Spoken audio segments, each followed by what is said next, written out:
Hello, I'm Don Hammock, Sports Information Director at Mississippi Gulf Coast Community College. Thank you for joining us for another episode of Bulldog Blitz. We're coming to you from the team meeting room in ALMA Memorial Stadium after a 55-24 victory by the Bulldogs over Southwest. Big victory for Gulf Coast, probably will launch them to the number one spot in the country after Hutchinson lost today as well. We'll talk with Coach Jack Wright and a couple of his players while we look at some highlights from today's game. And later on, we'll introduce you to defensive lineman Tylan Jones. We'll also let you meet new softball coach Eric Neel, and we'll talk about his 2020 Bulldog squad. And finally on the show, we'll take a look at the 2019 Hall of Fame inductees into the Gulf Coast Athletic Hall of Fame. Stick around. We're here in the team meeting room with head coach Jack Wright. Jack, a big win today against Southwest on homecoming. How do you think y'all played today? Played really good in a lot of facets. You know, the game plan didn't go according to plan at first, but our kids adjusted, coaching staff adjusted, so proud of that. Always good to get a win on homecoming day in front of the home crowd. A lot of people come back that don't necessarily get a chance to see you on a regular basis, so really good to put up a winning performance versus Southwest today. Southwest got 190 yards total offense. You had a couple of takeaways from them. What did the defense do that stood out for you today?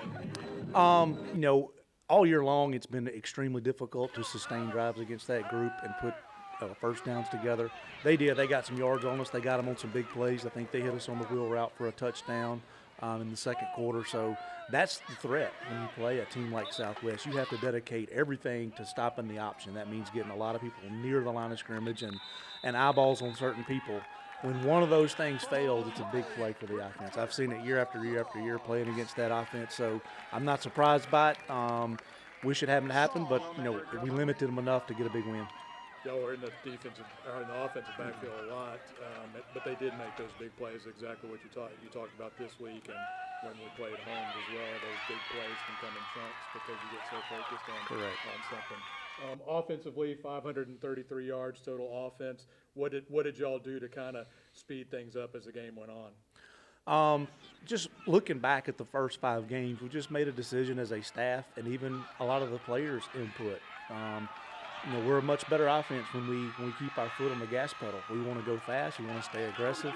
Doesn't mean we're passing all the time. Doesn't mean we're running all the time. Doesn't mean we're going as fast as we can all the time. We just want to play at our tempo, which is an aggressive tempo. And so we just made a decision this week that we were going to, no matter what happened, we were going to try to stay at that tempo. We worked on it at practice. And, you know, really credit Chance for that. You know, he's one to kind of driving the tempo. You know, the play can come in quickly, but if he doesn't get it communicated quickly and get guys lined up quickly, then the offense doesn't move fast. So really, you know, an effort on his part in practice to get the offense moving a little bit better tempo, and I think it paid off. I think he was 24-32 for 300 and something yards, had 5 touchdown passes, which is a huge day. What did you think he did well throwing the ball today? Just very accurate. You know, Chance has been an accurate quarterback ever since he got here. His numbers have always been in the very high completion percentage rate. So not surprised by that. I just think today, you know, we try to be balanced on offense. Running the football early didn't go quite as we thought it would. We were able to some late, but that put a little bit more pressure on him. He responded to that. He was able to kind of see the coverage, I think, before the snap and be able to make a prediction on where the ball should go.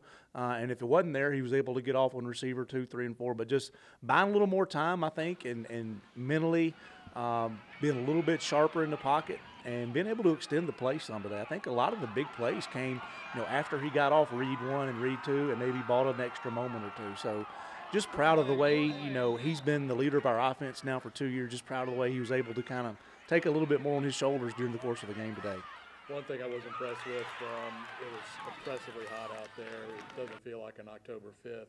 this room here was used as kind of a triage room for everybody in the stands who was falling out. I didn't see a lot of problems on y'all's sideline. I think that's a testament to your conditioning and athletic training staff. Yeah, it is. I mean, Will and Dana do a great job. We knew 3 days ago that was going to be a challenge, so they took it upon themselves to really take an all-of-the-above type approach on making sure that our guys stay hydrated, make sure they stayed as cool as they could on the sideline. So kudos to them, and they have a lot of students that work with them too, and they really hustled today. But too, we're fortunate to have a deep roster. We play basically everybody on our roster on defense plays. They all go in at some point. It even doesn't matter what the score or the time remaining. So I think that really helps.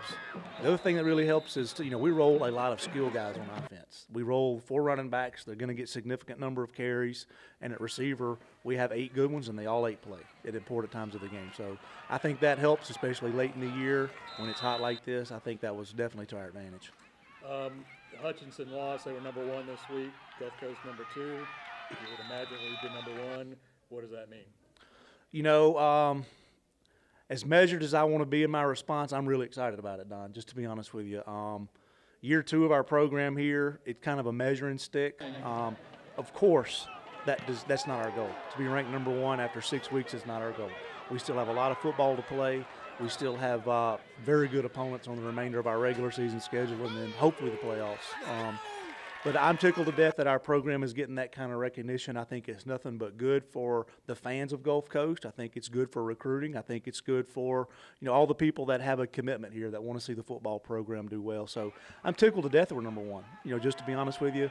But just like I said last week, nobody remembers you unless you're number 1 at the end. And so we still have a lot of football in front of us, and we've got big games that we know we're going to have to win. So hopefully our kids can stay focused. I feel like they will, but it's definitely a great honor at this point. We had a long week this week for preparation. You got some time off. This week is the exact opposite. We turn around and play on Thursday. What are y'all going to have to do to get to play a tough East Central team? Yeah, I mean, both of us are 3-0 in the division. And so you're at that point in the year where if you're going to win a championship, you've got to go on the road and you've got to beat a really good opponent at their place. And so I think it'll be a great game. Don't know much about East Central yet. We'll get on those guys here very shortly, but I think we'll be ready. I think we'll be ready. I know East Central will be ready. I got a lot of respect for Coach Karcher and the program he runs up there. So I think it'll be a great football game. And there's some playoff and some championship implications. Target's bigger on your chest now, though, because of that number 1 ranking that's probably going to come your way. So good luck this week getting ready. We'll talk with you Thursday. Thank you, Don. We're here in the nice school meeting room with defensive lineman Brian Merritt. He's a freshman from Colquitt, Georgia. Brian, big win for you guys today. What were y'all able to do defensively, especially up front, that caused them a lot of trouble? It was pretty much like the zero kill about it. As long as I can handle the center, it's our game. You were in the backfield a lot. That's kind of y'all's MO. You get back there and wreak some havoc. How did you think y'all played today overall? I kind of feel like we played a little sloppy on defense. They should never score on us, but it's football. So Hutchinson lost. Y'all are going to be number 1 in the country. What does that mean to you? Same thing every week. We just got to play ball. 1-0 every week. That's the motto, isn't it? Yes, sir. Congratulations, Brian. We'll see you next time. Thank you. We're here with Marquise Bridges, a sophomore wide receiver. Marquise, 7 catches, 134 yards, a couple touchdowns. How do you think you played today? It's a blessing. I think I had a pretty good game. Coach called some plays, and I was able to execute. What were y'all able to do offensively that made you so successful today? Just going fast. I feel like when we go fast, that's our tempo. I feel like that's when we're the best. Chance threw you a lot of good balls. You had the one-handed catch. What happened on that one in the end zone? I read the safety, and I tried to just break it back out, and he threw a back shoulder, and I just able to make a play. All right. What did you see from y'all's defense today? Defense made some big stops. They did what they were supposed to do for the most part. As always. I'm going to ask you, I think y'all have heard now, Hutchinson lost. That means we're probably going to be number 1 team in the country. What does that mean for you? It's a blessing, definitely, but I feel like if we just got to keep doing what we do, though, we want to get 2 rings. We want to win state. We want to go to the Natty. All right, congratulations, Marquise. We'll see you next week. Appreciate it. Good job, Marquise.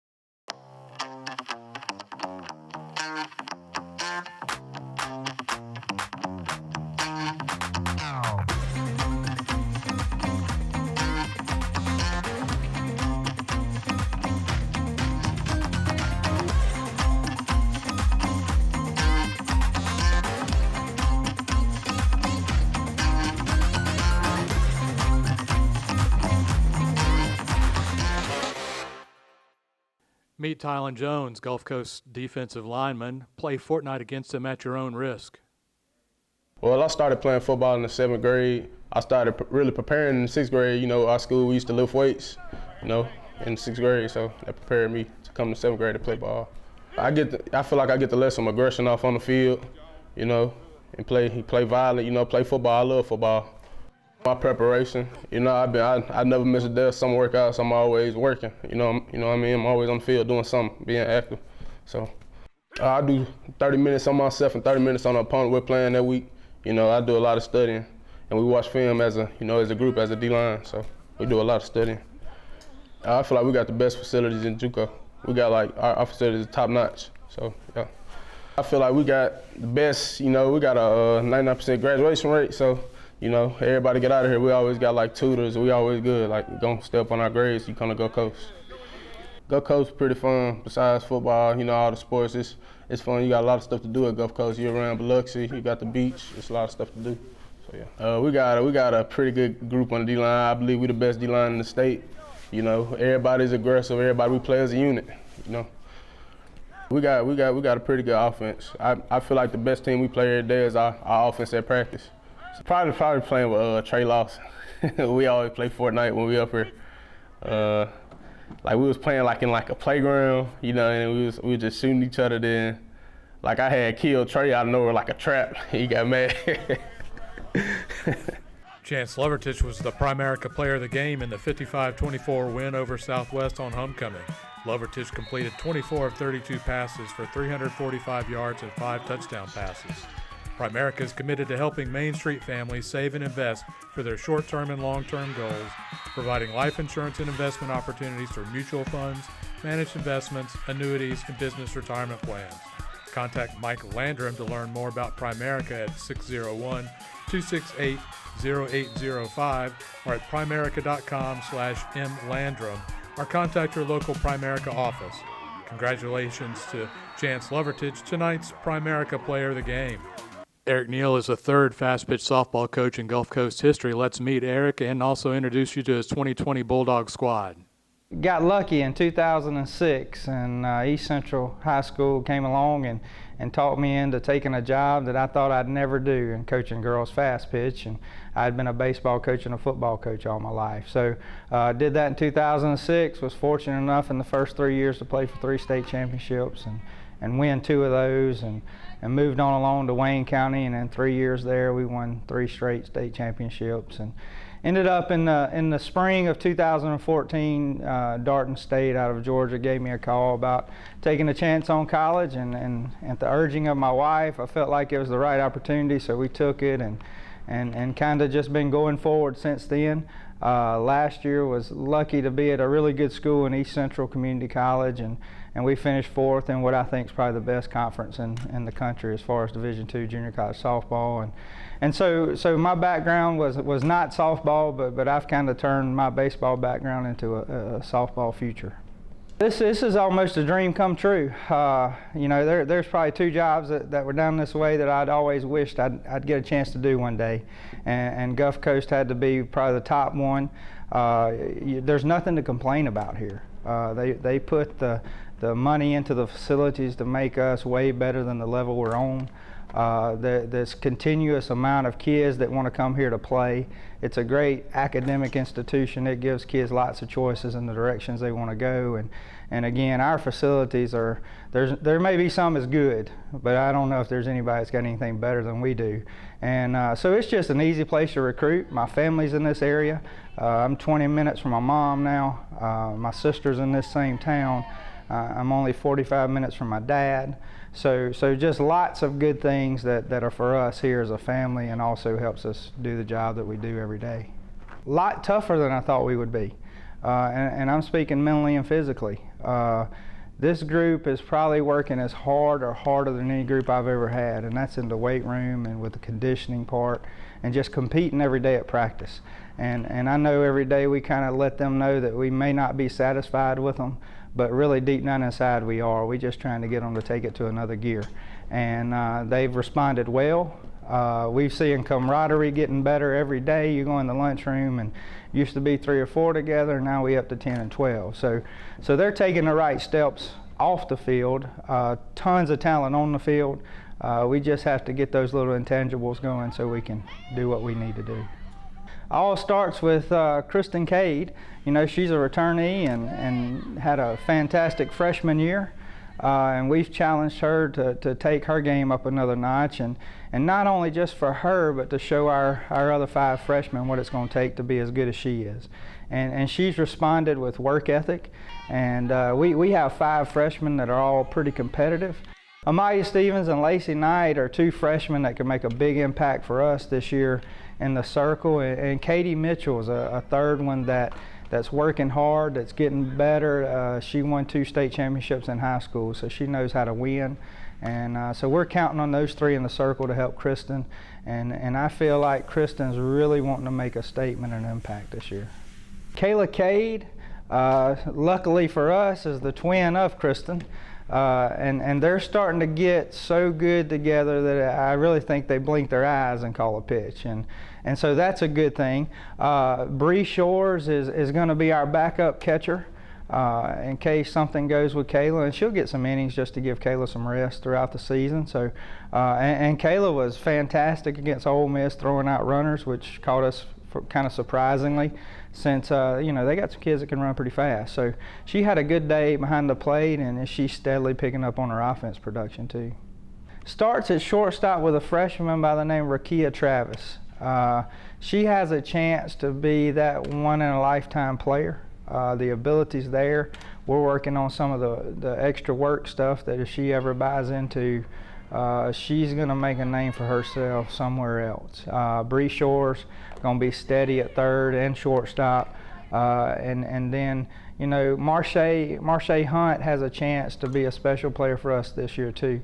She's really been working extremely hard. She's becoming a great leader, and her production's starting to get better and better every time she gets out on the field. So we feel like those 3 have a chance to be really special, and we're going to let them see what they can do.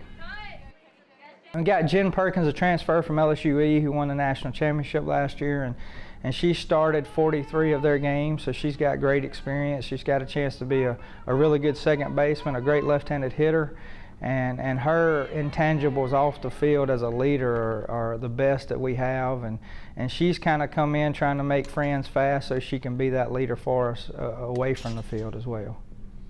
Alexis Laughlin and Caroline Moore have been really good contributors this year for the outfield. Kenzie Nichols has a chance to make an impact because she has a very strong arm, and she's working hard at practice. She's just got to fix a couple other little things, and she's got a chance to be a great outfielder for us too this spring. Amber brings a level of excitement that's second to none. Amber is relentless as a worker. She's constantly working on things that people don't get to see a lot. And Amber's super organized. She's always willing to do whatever we ask her to do. And she's working our infielders extremely hard. So, in fact, I have to tell her every now and then to tone it down because she's hitting so many bullets at them, and she just laughs. But she's an extremely hard worker. She's loyal, and I couldn't ask for a better assistant. Danielle Barton, you know, for our pitchers and catchers has been extremely influential, not only in the circle, but she's helping a lot of them outside the circle in life. And her work ethic, her organization that she brings every day is kind of unreal to me. She's ready every day to go. Those kids have been working extremely hard, and the production's getting better and better.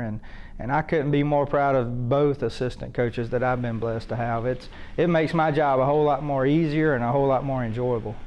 I think it's getting better from top to bottom. Used to be that the same old 4 were always ruling the roost, and I think that some of the others have been working extremely hard in the recruiting end. They're putting money into their programs, and it's starting to become a very balanced thing. You know, last year was the first time that a winning record didn't get into the state tournament. So it's coming to where it's going to get tougher and tougher, which that's the reason we're playing such a non-conference schedule that's so tough with Northwest Florida States and and all those LSUE twice and all those things, trying to get us ready for that 28-game schedule. And you know, I think Jones is going to be great again. I think Itawamba is going to be great again. You know, I think Colin is going to be just as good. So there's lots of competition for us, and that's why we're trying to put them through the ringer now to get them ready for what's coming in the springtime. I think that we're going to be really good. Our offense is slowly getting better and better. We know how good our pitching is going to be, and once we get a little bit better on defense, we got a chance to make a special season out of this. Coach Long did a great job of bringing in some great kids to help us as freshmen, and he retained quite a good group of sophomores. And we just feel like if they keep progressing and working as hard as they are now, that we got a chance to make a special run at something this spring. Before we leave, you meet the 2019 Mississippi Gulf Coast Community College Athletic Hall of Fame inductees. We'll see you next week from Decatur.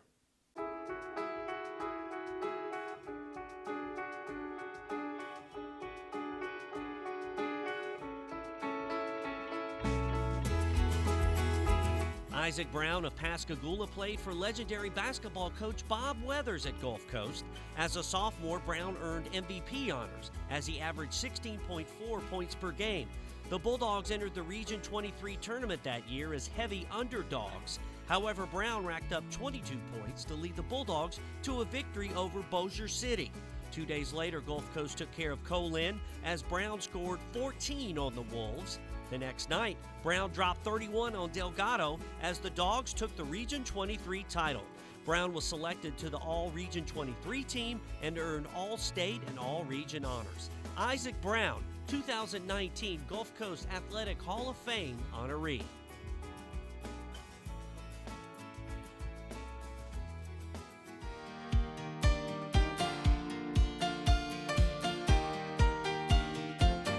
Nick Georgian played tennis at Gulf Coast from 2011 to 2013 under head coach Gary Bourgeois. As a freshman, Georgian helped Gulf Coast qualify for the NJCAA National Tournament with a huge win at the state championships, as he came from behind to win the match and qualified to play in the Region 23 championships. Georgian won the men's singles title and helped send the Bulldogs to the Nationals. As a sophomore, he went undefeated and anchored a team that only lost 4 courts the entire season. That team returned to the NJCAA National Championship, where Georgian made it all the way to the singles back draw. Nick Georgian, 2019 Gulf Coast Athletic Hall of Fame honoree.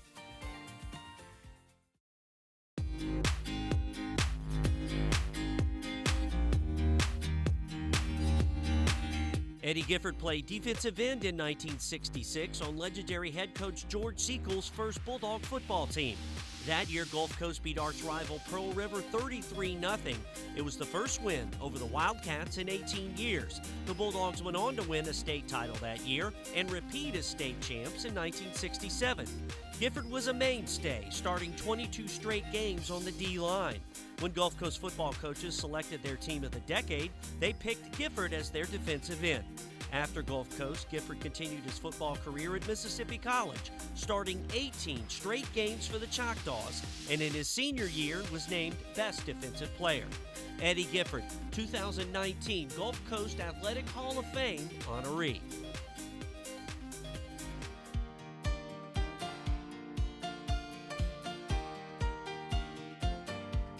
In 1984, Danny Kelly was part of the Bulldogs national championship squad that went 13-0 and won the East Bowl.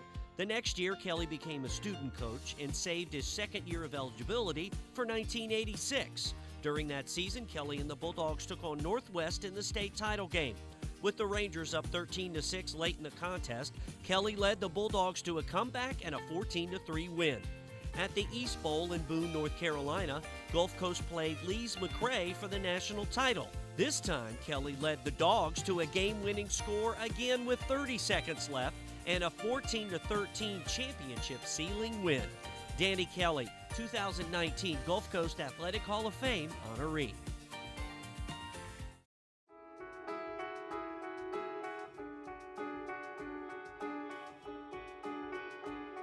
Caitlin Lee came to Gulf Coast from Harrison Central High School and played for the Bulldogs under head coach Kenneth Long.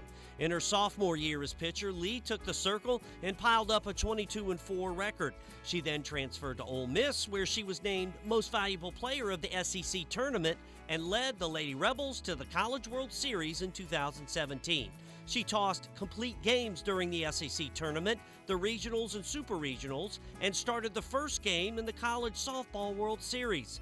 That year, she set 6 single-season school records, including wins, complete games, shutouts, innings pitched, appearances, and starts. Caitlin Lee, 2019 Gulf Coast Athletic Hall of Fame honoree.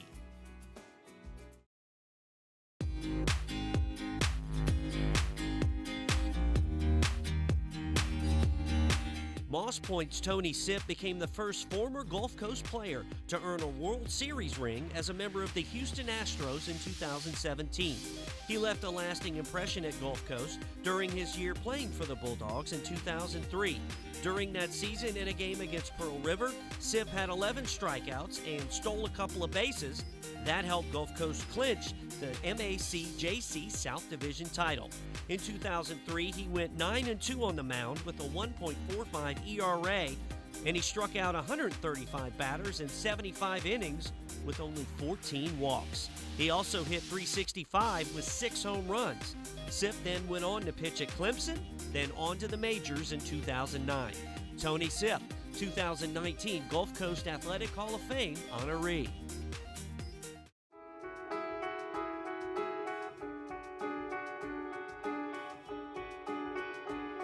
Tommy Snell is the architect of the national power that is Gulf Coast Golf. After several close calls at the NJCAA Division II National Tournament, his Bulldogs won the college's first national golf title in 2018.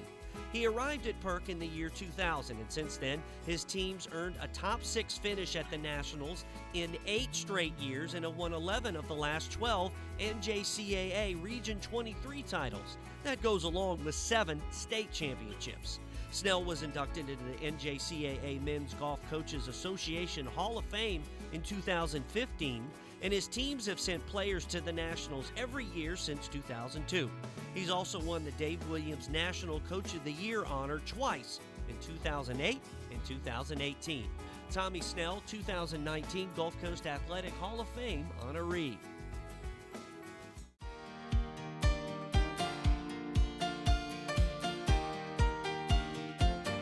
Barry Thrash was a drafting and design instructor at Perk when he became the college's first men's and women's head soccer coach in 1998. He not only built the program, Thrash built Gulf Coast into a perennial contender. In 14 seasons on the sidelines, his men's teams had 13 winning seasons and compiled 174 wins, including 106 South Division victories. His teams won 3 Region 23 titles, 3 state titles, and 10 South Division crowns. When he retired in 2011, his women's teams had taken 149 victories, 78 of those coming in South Division games. The Lady Bulldogs won 3 South State titles, 2 MAC-JC titles, and 1 Region 23 championship under Barry Thrash. Barry Thrash, 2019 Gulf Coast Athletic Hall of Fame honoree.